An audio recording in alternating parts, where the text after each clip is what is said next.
So when you want to go and take your dog for a walk, does your dog pull you straight out the front door like that? Do you want it to look something like this instead?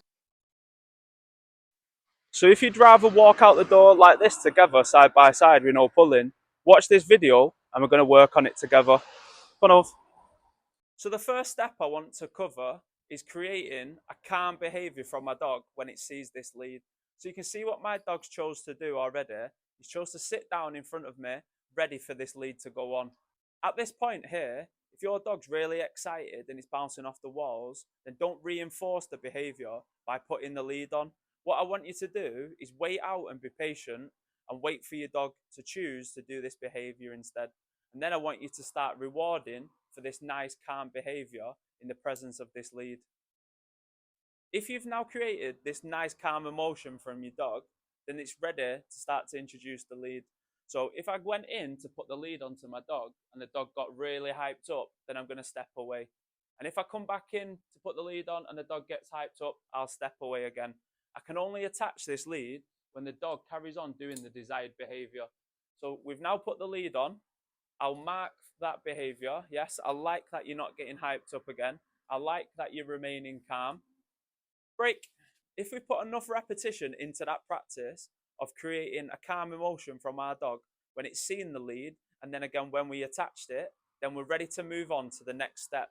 All the practice that we've put in so far, it's been quite stationary, but what I want to move on to is I want to start to guide my dog towards the door. So I can do this with the lead attached, and I can also do it with a treat in my hand. We're going to lure towards the door. I'm going to mark and reward for the dog's behavior when it walks there with a nice loose lead and without pulling me, and it's going at the pace that I want to go at. So I'll just do a couple of reps of that so you can see what I mean. So lure towards the door, mark with yes, good, whatever you want to say. We'll mark that behavior, good, and pay them as well with the treat, yeah? So you can see we're going to keep walking towards the door, nice and calm. Yes. Over time of practicing that, I'm going to start to fade the lure away slightly. So you can see I'm holding the treat further up now. The dog's still doing the same behavior. Good.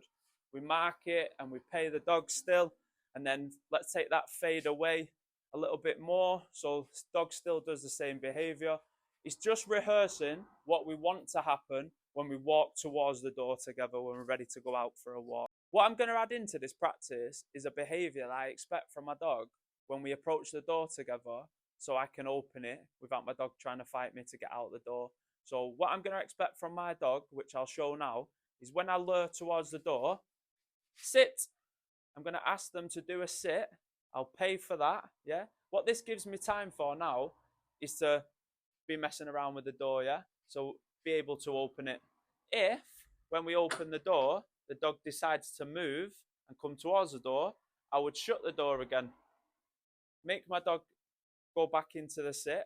I'll come back to the door. I'll touch the door, go to open it. If the dog moves, the door will shut again. Yeah? So we're just getting our dog used to the idea that they can still stay nice and calm around the door, even when the door opens. That's not the invitation for them to be breaking away from this sit position that we've put them in. Break. So I want to take that a step further now. So sit. We'll make it more challenging for our dog, yeah? So at each stage, we can have this door open a little bit further each time. And again, like I said, if the dog moves, we can shut the door again and reposition the dog into the position that you left them in.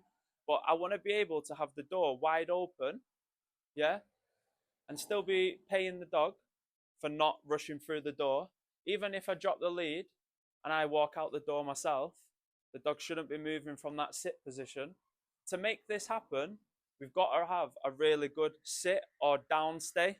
So if you look at my other tutorial on the down stay, if you work on that, this will help you with this part. But you can see that I should be able to leave my dog in that position and I should be able to go out of sight, and my dog shouldn't break away from that position until the command is been put in there for them to move away from it. Break. Good. So what I didn't do then is I didn't break straight through the door, because the dog would have had a lot of energy away from that break. And the thing I want to try and take away is the energy passing through that doorway. So when we had a break from the position that my dog was sat in, I came back into the room to do that. So to follow on from the previous point of leaving my dog on the inside when I was going outside, that was just to desensitize the dog's emotion of being around the door. So I'm going to work on that separately as well towards obviously passing through the door. But how it will look when I do take my dog out for a walk is I wouldn't obviously leave them there for too long and keep up that repetition when we go for a walk daily. It'd just be like this. So if we come, if we sit, and then we open the door, and as we're ready to pass, I'm not too bothered of which one of us go through the door. It doesn't have to be me first. That's not the alpha thing that people like to think. As long as my dog waits there until I invite them through the door, then that's fine. So the way it does look for us then is that we've opened the door now, my dog's ready to leave and I'm ready to leave. So it would be looking like this. Close, sit. Like I said at the start of the video, if you'd prefer to walk out your house looking the way that we just did, then follow that training and you soon will be ready to step off on the right foot going for your walk. Come on, Ov. If you like this video, hit that subscribe button and follow us for more training advice.